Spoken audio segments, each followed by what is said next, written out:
देखो बेटा अपने पास में इस गिलास के इस पेपर के ऊपर 3 एरो बने हुए हैं। Yes sir.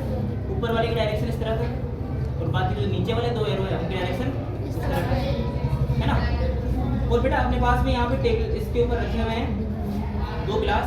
एक गिलास में पानी है, इस वाले गिलास में पानी है और ये वाला गिलास बिल्कुल खाली है। तो बेटा जब आप इन एरो को इस गिलास से देखोगे, इस वाले गिलास से देखोगे, तो जैसे है ये, जैसे इसमें बने हुए हैं वैसे नजर आ रहे हैं आपको इनकी डायरेक्शन।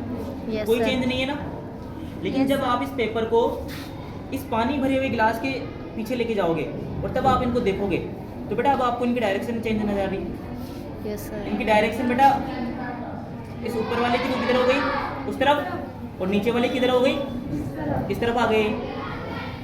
और इसी तरह से आप अगर इस वाले गिलास में भी अगर पानी भर दोगे, अगर आपने इस वाले गिलास में भी देखो अभी आपको नजर आ रही है कैसे, जैसा है ये वैसा ही नजर आ रहा है। लेकिन जैसे आपने इसमें पानी डाला, देखो आप इसमें डाल रहे हो पानी तो बेटा डायरेक्शन चेंज हो रही है ना। इसकी डायरेक्शन चेंज होती हुई नजर आ रही है ना बेटा।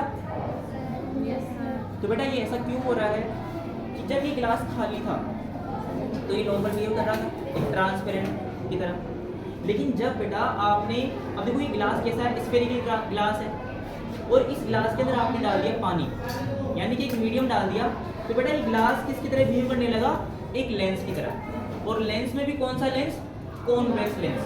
और बेटा जो कॉन्वेक्स लेंस होता है वो हमेशा कैसी इमेज बनाता है, इन्वर्टेड इमेज बनाता है, उल्टी इमेज बनाता है। तो इसी वजह से जब हमने इसको खाली गिलास से देखा था तो जैसा है ये वैसा ही नजर आया था, और जब हमने इसमें पानी डाल के देखा तो दोनों एरो की डायरेक्शन क्या हो गई, चेंज हो गई थी।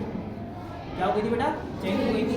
ठीक है, तो ये ऐसा किस वजह से होता है, जिसमें पानी डाल दिया वो किसकी तरह बिहेव करने लगा, लेंस की तरह, और जो खाली था वो बिल्कुल नॉर्मल।